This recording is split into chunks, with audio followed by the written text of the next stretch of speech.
오늘은 로마서 2장 1절에서 16절까지 말씀인데요. 우리 먼저 말씀 전체를 함께 읽고 말씀을 쭉 이렇게 묵상하도록 하겠습니다.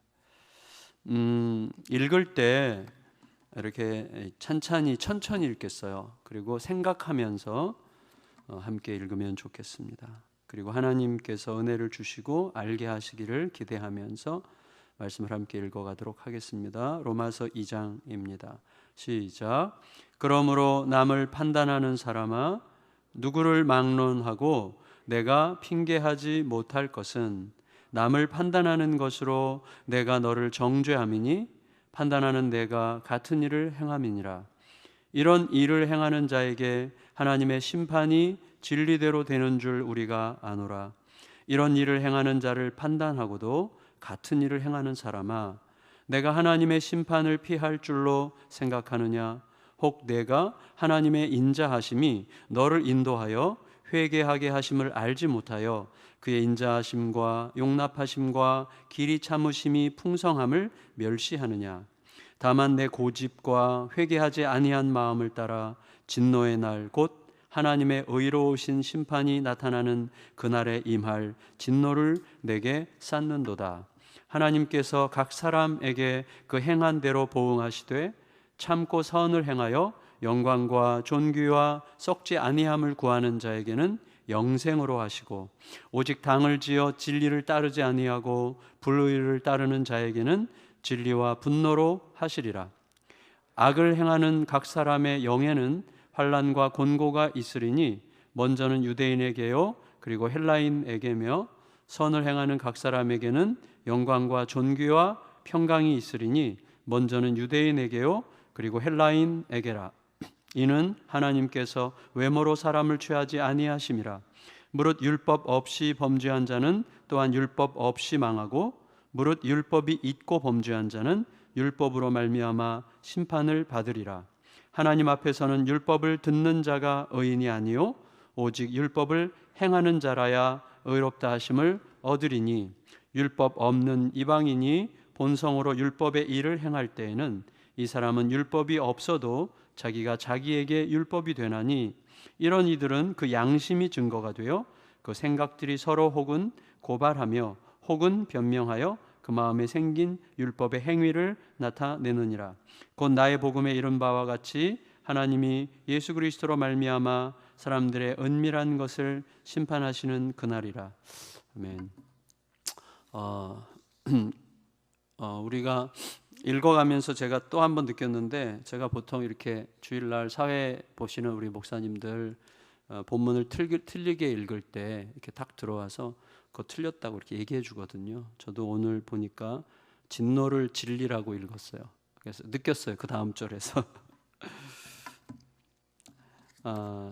남을 판단하는 사람아, 이렇게 얘기하고 계시죠. 여러분, 지난 그 목요일 본문은 모든 사람에게 구원을 주시는 하나님의 은혜에 관한 큰 그림이었다고 할 수 있고요. 1장 전반절이 모든 사람에게 구원을 주시는 하나님의 구원에 대한 큰 그림이고, 그 후반전은 모든 사람에게 임한 진노의 큰 그림이에요. 그래서 예를 들어가면서 이제 설명을 했는데, 그러니까 이 순서가 의미 있죠. 왜냐하면 먼저는 우리의 현주소를 얘기한 거죠. 우리의 모든 사람에게 임한 큰 구원.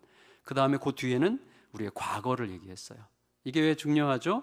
우리의 현주소를 잊지 않으려면 우리의 과거를 잊지 않아야 되는 거죠.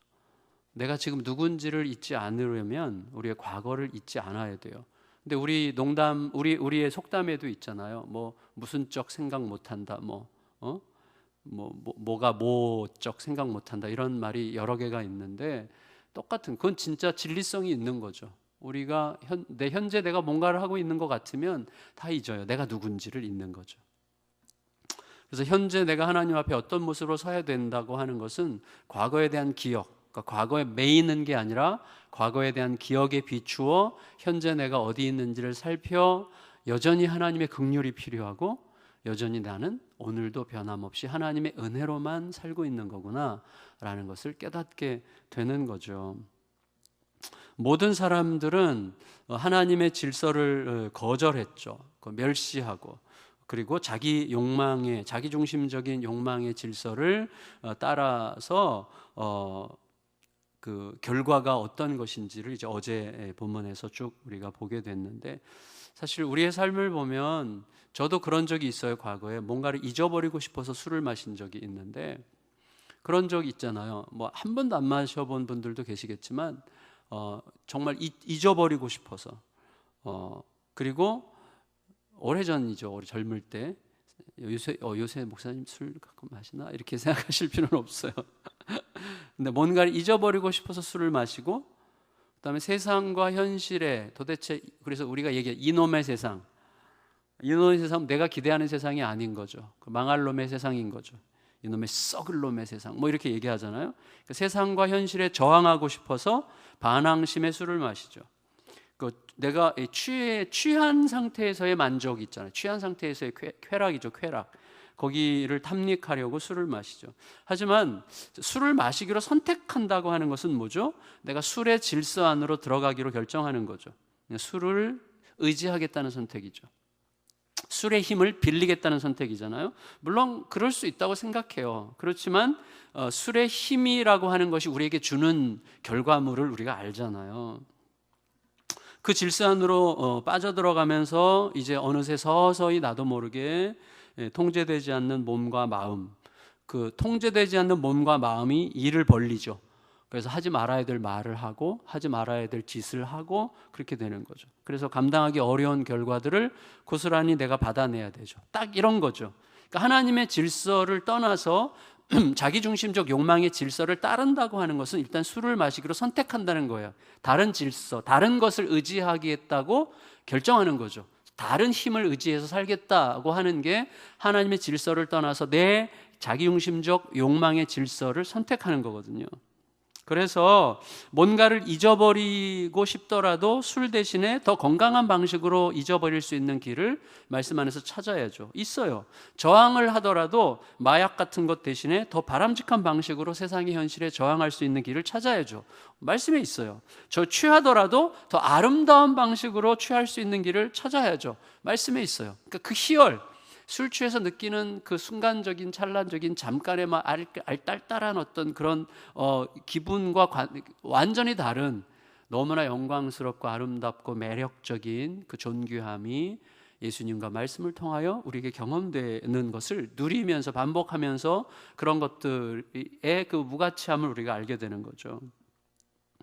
그래서 여러분, 하나님의 의로우심과 하나님께서 본래 허락하신 온전하고 아름다우신 길, 하나님의 큰 구원, 하나님의 의로우심이 먼저 선포됐고 우리의 과거가 선포됐잖아요. 그러니까 그것에 비추어 보면 우리 모두는 죄인이라고 하는 게 너무나 선명하게 드러나죠. 하나님의 온전하고 아름다운 의로우심은 우리들이 아주 애써서 쌓아놓으려고 하는 이런 거 있잖아요. 의로우려고 하는 동기가 있잖아요. 우리들에게 내가 얼마나 잘하고 있는지, 내가 얼마나 열심히 하고 있는지, 저 사람도 다 나를 좋다 그러잖아, 뭐 이런 식으로 생각하면서 그런 스스로 쌓아서 의로우려고 하는 모든 동기, 그리고 모든 진행 과정, 그 모든 결과들 모두가 하나님의 의로우심, 하나님의 구원의 의로우심 앞에서 얼마나 빈궁함과 누추함을 가지고 있는 건지를 여지없이 드러내는 거죠. 여러분, 요즘에 핫 이슈, 미국에서 제일 큰 이슈 중에 하나가 코로나 다음에 요새는 미네소타 경찰 보셨어요? 동영상? 저도 어제 저녁에 동영상을 보고 여기가 막 터지는 것 같이 아프더라고요. 뭐 범인이라고 생각해서 잡았겠지만 잡는 과정에서 그 큰 미군의 그 백인 경찰들 등치가 얼마나 커요. 그 큰 등치로 무릎으로 그 흑인의 목을 8분이나 눌렀잖아요. 누르고 그냥 있었어요. 수갑 채워서 세우면 되는데 죽었잖아요. 피 흘리고 죽었어요. 질식사를 한 거죠. 목이 부러졌을 수도 있어요. 근데 왜 그랬을까, 이 사람은?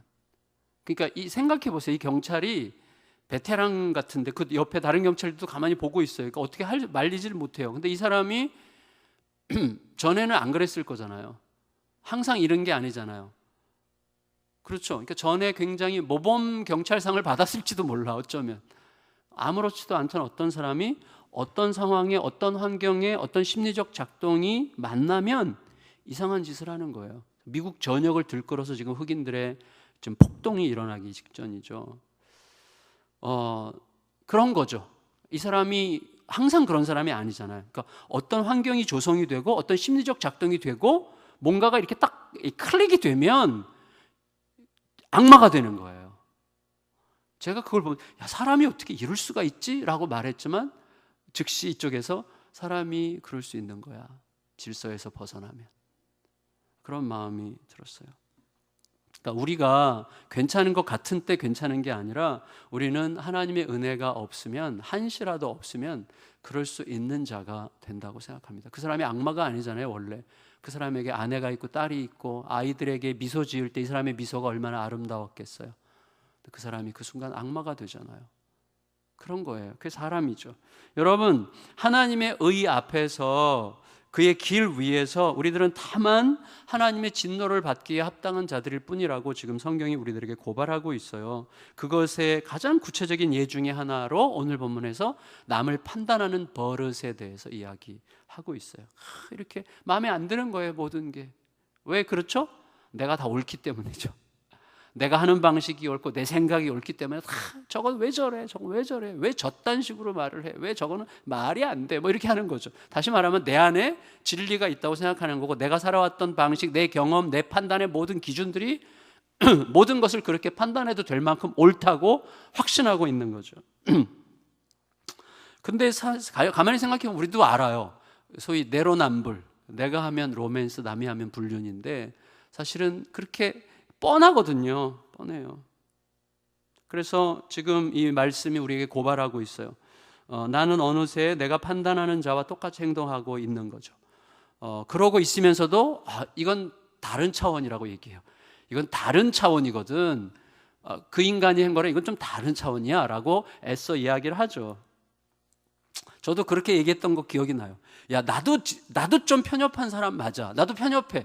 넌 어떻게 그렇게 지독하게 편협해? 이렇게 말하죠. 굉장히 이것도 모순어린 거예요. 그래서 내 솔직함과 겸손함을 과장하면서 그리고 나는 내 자신을 인정할 만큼은 편협하지 않아 라고 생각함으로 편협함을 드러내는 거죠. 똑같은 짓을 하는 수준에 있으면서도 주제를 모르고 남을 판단하기를 멈추지 않죠. 우리들이에요. 그러니까 벗어나지 못해요. 여기서 진짜 저는 제가 알게 됐어요. 죽을 때까지 못 벗어날 거다 생각해요. 그래서 하나님 앞에 엎드릴 수밖에 없고 하나님 은혜가 없으면 난 진짜 이거 못 사는 존재구나 이런 걸 이제 갈수록 더 알게 되는 거죠. 근데 왜 그러냐 하면 왜 자꾸 판단하게 되느냐 하면 우리들은 나도 모르게 의식하지 않는 상태에서 내 공로, 내 의로움, 내가 얼마나 옳은 길을 걷고 있는지 내 존재가 얼마나 괜찮으려고 하는지에 대해서 계속 나도 모르게 묵상하고 있는 중이기 때문이라고 할 수 있어요. 그래서 우리는 내가 얼마나 수고했는지 알아? 이렇게 말하고 싶죠. 나는 그딴 놈 아니지? 라고 말하고 싶죠. 그런 굴레에 우리도 모르게 매여 있어요.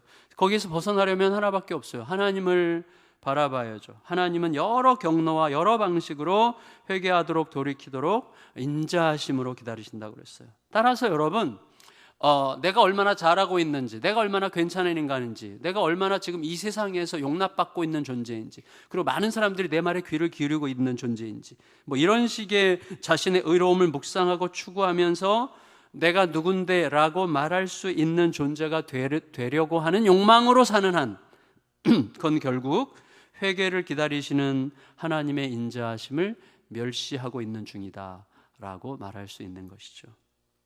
그래서 회개는 큰 죄를 졌을 때 회개하는 게 아닌 것 같아요. 늘 매 순간이죠. 매 순간 내 마음이 어떻게 돌아가는지를 내가 뻔히 아는데 매 순간 주님 제가 이 정도잖아요. 하나님 아시잖아요. 하나님 저를 좀 은혜를 좀 부디 주세요.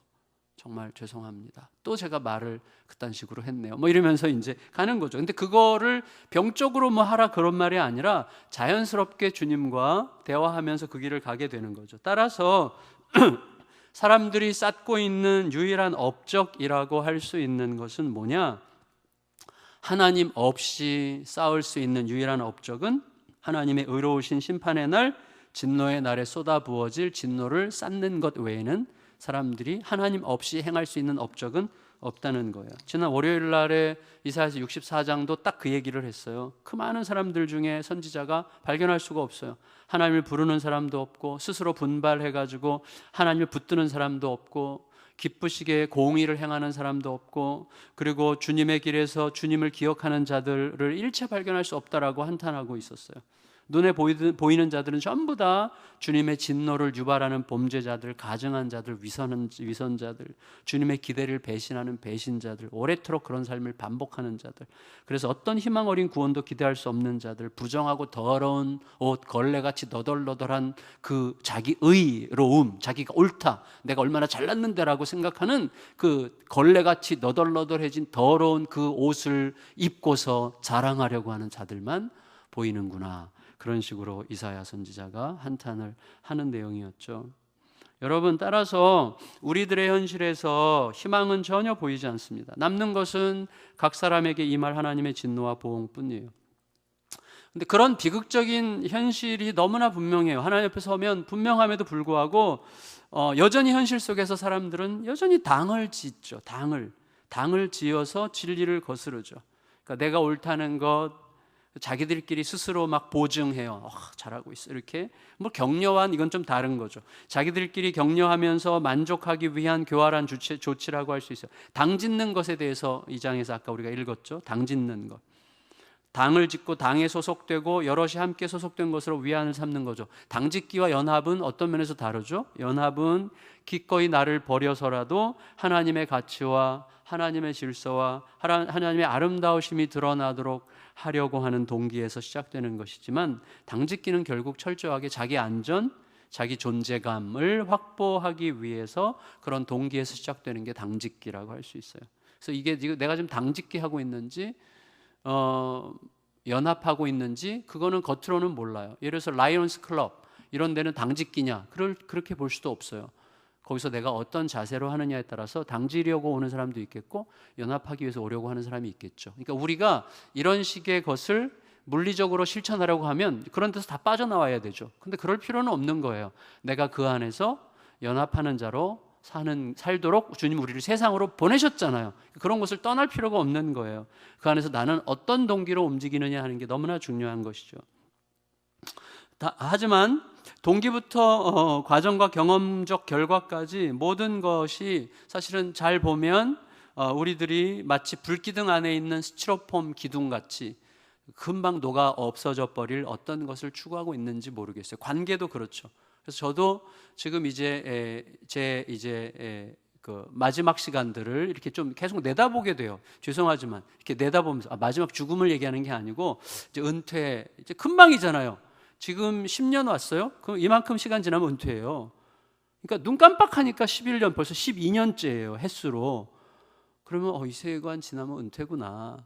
눈 깜빡 몇 번 했는데 여기까지 왔으니까 그냥 올 거라고 확신이 돼요. 금방 올 거다. 그러면 진정한 관계들을 좀 더 의도적으로 맺어가야 되겠다.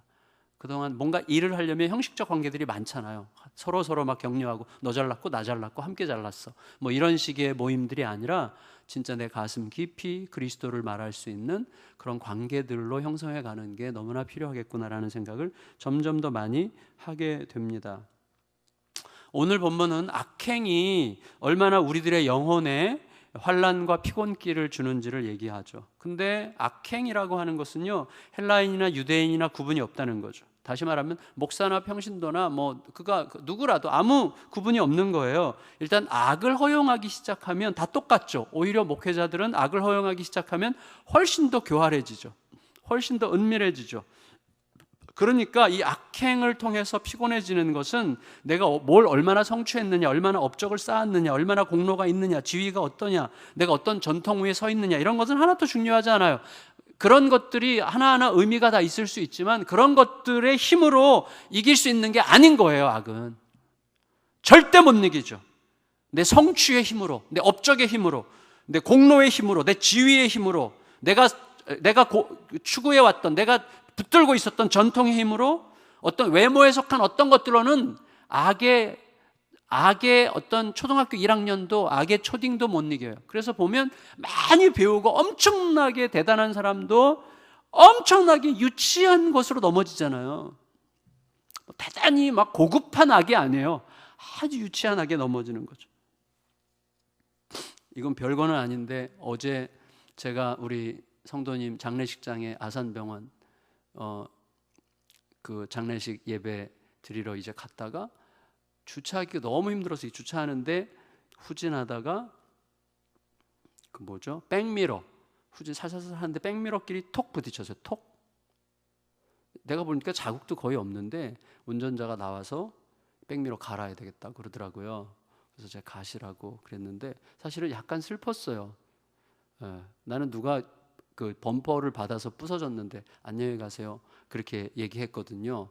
그러면서 제가 그 사람을 판단하면서 나의 옳음을 묵상하면서 오더라고요. 그런 거예요. 그런 거. 근데 나중에 알고 봤더니 그분이 그 차 중고차지만 차를 산 지 6일째래요. 그래서 제가 정말 제 마음으로 사과했어요. 정말 미안하다고. 얼마나 이렇게 고민하면서 살았겠어요. 샀겠어요 그거를. 그 카니발인가 그 차인데. 그래서 6일째라는 얘기를 듣고 제가 너무 미안했어요. 판단했던 게. 그렇지. 조금만 뭐 이거라도 마음이 아팠겠지 이런 생각을 하면서 다시 풀렸어요. 사실은 우리가 이렇게 내 입장에서 생각하면 판단할 게 너무 많거든요. 근데 그는 왜 그랬을까를 주님의 눈으로 보려고 하는 게 참 쉽지 않은 것 같아요. 그게. 그런데 자 이제 마지막 결론. 이런 막다른 골목 여기 죄송해요. 아까 악행은 우리들의 영혼에 환난과 피곤기를 쌓고 그리고 성취, 업적, 공로, 지위 뭐 어떤 외모에 속한 것들로는 절대로 이길 대상이 아니거든요. 악은 그런 것들로는 절대로 이길 수 없는 것이죠. 그리고 악행을 멀리하고 아까 본문에서 뭐라 그랬어요? 참고 선을 행하는 자, 영광과 존귀와 썩지 않음을 구하는 자에게는 생명으로 보답하실 거다라고 말씀하셨어요. 하나님은 그런 자들에게 영생을 주신다고 약속하셨고 그 약속은 반드시 필연적으로 지켜지고야 말 것입니다. 하지만 동시에 하나님은 하박국 선지자를 통해서 말씀하셨고 또 사도 바울을 통해서 뒤에 말씀하실 의인은 없나니 하나도 없고 참고 선을 행하여 영광과 영생을 얻을 자가 없다라고 하는 말씀과 비추어 볼 때 우리 가운데 참고 선을 행하는 자, 영광과 존귀와 썩지 않음을 구하는 의인은 없는 거죠.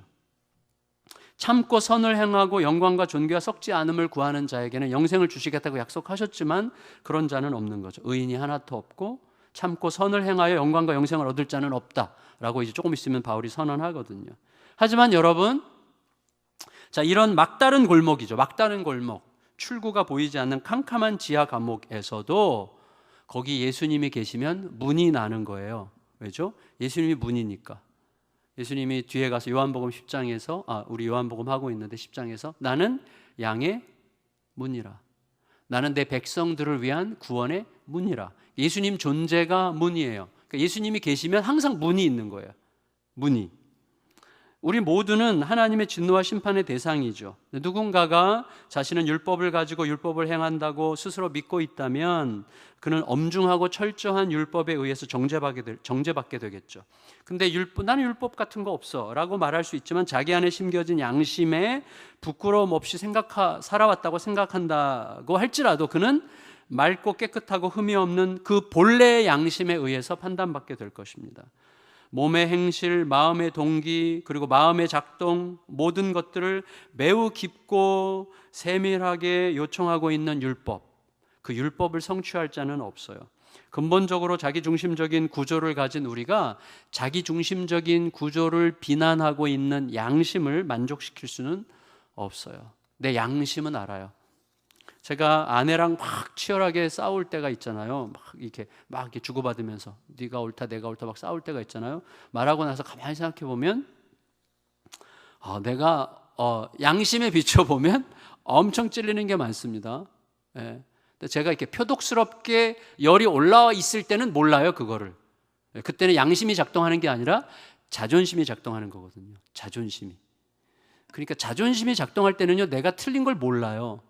근데 가라앉고 시간이 좀 지나서 양심이 움직이기 시작할 때는 진짜 어떻게 이렇게 너 유치하니? 그거밖에 말을 그렇게밖에 못해? 여보 그냥 그렇구나 미안해 이렇게 말했으면 됐잖아. 뭐 그렇게 시시콜콜 뭐가 옳으니 그러니 그랬어 이 등신아 이렇게 얘기하는 거죠. 자신에게. 양심이 작동하면 알아요 우리들이. 예, 근데 양심이 아니라 자존심이 작동하면 내가 옳아야 되는 거예요. 내가 옳아야 되는 거예요. 그 얼마 전에 그 저랑 같이 이제 동역하게 될 성경 읽기 그 거기에 아주 우리나라 대기업 부회장 출신이 그 일을 맡으셨어요. GNM이라고. 그분 이제 잠깐 우리 직원들이랑 오셨어요. 뭐 의논할 게 있어가지고. 근데 그분이 저한테 굉장히 중요한 비밀을 가르쳐 주시더라고요.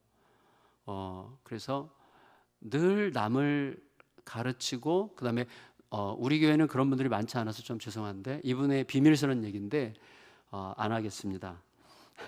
누군가가 상처받을 수도 있을 것 같아요 이게. 누군가는. 근데 굉장히 그럴듯한 얘기예요. 궁금하죠? 궁금하면 나중에 저한테 개인적으로 찾아오시면 되겠습니다. 이거는 지금 이게 방송으로도 인터넷으로 나가니까 안 되겠어요. 근데 어쨌거나 이런 거예요. 양심이 작동하잖아요. 그러면 가장 내가 양심적으로 산다고 생각한 순간에도 내가 양심적으로 살아간다고 생각하는 그 삶을 통해서 누군가를 사랑할 수 없었구나라고 생각하는 거예요. 그러니까 나는 정말 양심적이야 라고 생각함으로써 사실은 어떤 양심적으로 보이지 않는 사람들을 절대 사랑할 수 없거든요. 그러니까 예수님이 철저하게 사랑받을 자격이 없는 나를 사랑하신 것처럼 남을 사랑하는 그런 일은 불가능해요. 근데 예수님은 뭐라고 그러셨어요? 내가 너희를 사랑한 것 같이 너희도 서로 사랑할지니라 그러셨어요. 그러니까 다시 말해서 나는 철저하게 율법을 지키려고 함으로써 철저하게 양심적으로 살고자 함으로써 가장 크고 중요한 내 존재의 이유를 잃어버리는 거예요. 곧 사랑을. 그러니까 내가 옳을수록 가장 중요한 것 사랑을 잃어버리는 거예요. 이 모순 속에 사는 거죠. 그래서 제가 결심했어요. 우리 아내와 아이들 앞에서는 오른쪽 하지 않기로. 근데 억울하려고 할 필요도 없어요. 왜냐하면 옳지 않은 게 맞으니까. 여러분, 하지만 예수님께서는 요한복음 10장 11절과 14절에서 뭐라고 그러셨습니까? 나는 선한 목자라 그랬어요. 무슨 말이죠? 참고 선을 행하시는 유일한 분, 영광과 존귀와 썩지 않을 것을 완전하게 구현하시고 성취하시는 유일한 분, 우리 예수님 뿐이시죠. 따라서 우리가 마지막 심판주 앞에서 우리가 맞이하게 될 심판의 기준은 예수님이에요. 예수님. 그러니까 얼마나 예수님처럼 살았느냐, 얼마나 예수님을 닮기 위해 노력했느냐, 그것도 아니에요. 우리는 예수님처럼 못 살아요. 예수님을 닮아가려고 해도 못 닮아가요. 그리고 얼마나 예수님께 귀 기울였느냐의 문제죠. 예수님께 얼마나 귀를 기울였느냐, 예수님께 얼마나 대답했느냐, 그리고 얼마나 예수님을 사랑하고 예수님께 맡겼느냐. 자, 그런데 이 모든 게 다 우리가 성취하기 어려움을 늘 느끼잖아요. 예수님 사랑하고 싶은데 다른 게 더 사랑이 되고 막 그러잖아요. 그러니까 결국 예수님께서 말씀하신 게 뭐예요? 나중에 요한복음 설교하다 보면 나오는데 알아가는 거예요. 경험으로 알아가는 거예요. 술이나 권력이나 존재감과 힘과 영향력, 매력이 있잖아요. 술이 매력이 있으니까 자꾸 글로 가는 거고, 권력 얼마나 매력이 있어요. 그리로 가는 거예요. 그걸 아는 거예요. 그 맛을 아는 거예요. 맛을. 내 존재감의 맛, 사람들이 알아주는 그 맛, 힘의 맛. 힘이 있으면 사람들이 막 내 곁에서 막 알짱거리잖아요. 그런 맛, 영향력의 맛. 그 맛이 있기 때문에 그 매력에 취하게 되는데, 그 매력의 맛과 정말 완전히 비교가 안 되는 그 모든 맛들을 천박한 맛으로 느끼게 할 만큼 맛있는 예수 그리스도의 본질을 알아가는 과정이 우리에게는 생명이죠. 예수의 본질을 알아가고 예수님의 아름다우심에 취하느냐, 그것에 관한 일이에요. 결국은 하나님 앞에 가는 그 여정은 예수님에게 점점 더 취해가는 거죠. 그 맛에. 그러면 권력을 누릴 수도 있고 존재감을 누릴 수도 있고 힘과 영향력을 누릴 수도 있지만 그런 것들 때문에 다른 것들을 망가뜨리지 않을 수가 있죠. 예수님의 맛에 비하면 그런 것들은 정말 다 버려도 아무것도 아닌 것이 되니까요. 그래서 우리가 서로 관계 맺을 때 예수님의 그 아름다우심에 취하여 살아가게 된다면 서로의 관계라는 관점으로 볼 때 나를 있는 모습 그대로 받으시는 주님의 긍휼을 통해서 내가 상대방을 얼마나 있는 모습 그대로 받아들이려 하느냐를 통해서 내가 시금석을 얻게 되는 거죠. 내가 지금 어떤 상태 속에 있는지를 발견하기 시작하는 거예요. 그래서 우리를 가족으로, 교회로 모이게 하신 거예요. 그래서 가정과 교회가 없이 혼자 살면서 그리스도인으로 이렇게 성장해 간다고 하는 것은 이거는 있을 수 없는 일이에요. 그래서 교회가 너무나 중요한 거구나. 그래서 이 가족 공동체가 너무나 중요한 거구나. 그렇지만 가족 공동체도 우상이 되고 있잖아요. 그러니까 그런 거 말고 진짜 그리스도가 중심이 된 가족 공동체가 돼야 되는 것이죠. 말씀을 마칠게요. 결국 심판의 유일한 기준, 마지막 우리가 하나님 앞에 섰을 때 유일한 기준은 내가 진실로 예수 그리스도의 품에 안겼느냐 하는 거예요. 예수 그리스도의 품에 안겼느냐. 여러분, 우리가 예수 그리스도의 품에 안기는 삶을 오늘도 품에 안긴다는 건 뭐죠? 맡기는 거, 탁 맡기는 거죠. 탁 맡기는 거예요. 당신이 전부고 당신이 어떻게 해도 난 상관없어요. 왜? 당신 품에 있는 것 자체가 나에게는 완전한 만족이거든요 라고 말하는 게 안기는 거죠. 근데 제가 그저껜가 무슨 유명 화가의 그림을 봤는데, 사진 작가의 사진을 봤는데 남녀가 서로 이렇게 부둥켜 안고 있더라고요. 그래서 이렇게 한 손으로 부둥켜 안고 한 손으로는 휴대폰을 하고 있더라고요. 서로가 다. 그 사진 유명한 사진이에요. 그래서 서로 부둥켜 안고 휴대폰으로 자기를 보고 있는. 혹시 그런 건 아닌지, 우리 그리스도인의 삶이, 우리들의 삶이 그런 건 아닌지. 예수를 꼭 부둥켜 안고 하나님 나에겐 별 관심 없습니다. 예수님께 관심 있어요. 근데 예수님이 우리를 아름답게 씻어주시죠. 그런 은혜의 삶을 점점 더 들어가게 되는 우리 모두가 되시기를 예수님의 이름으로 축원합니다.